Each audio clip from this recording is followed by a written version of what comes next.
one of the late years of the Stu Erwin Show, Dwayne Hickman came on as a guest because we had a number of boyfriend guests of my older sister.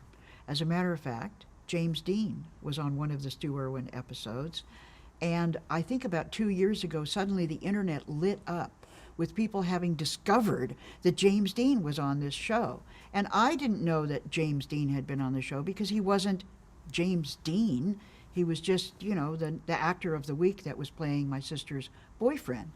And so he did one show, Dwayne did one show, Martin Milner, who later did Route 66 and, a number of other shows on television, was her boyfriend kind of a lot of the time. And so I had met Dwayne doing this show. Dwayne played Bob Cummings' nephew and had suggested, when they read a script a week ahead of time, had suggested that maybe they would want to look at me for this, this part. So I was called in for the interview, and I got the part. And the director of the Bob Cummings show, Rod Amato, turned out to be the director later of Dobie Gillis. So that's when I sort of met all of them doing that show. Well, I loved Dwayne. I mean, I loved him when he was on the Stu Erwin Show. He was a kind, a very ethical, warm person, a generous actor. I mean, he loved to be funny, and he loved to play straight man. I mean, he was just good at all of it. But he was a generous actor, which actually informed the whole Dobie Gillis series, as I'll say in a minute. But my impression of him was that he was very funny, that his timing was impeccable, Bob Cummings was amazingly talented, and that Rod Amato was a very inventive director. He would let us experiment because, again, coming out of early television, even though we were on film, this was a lot of what we did. We would try out a lot of stuff. We would try to find ways that we connected as actors in the scene, and even physical bits and, whatever we would do.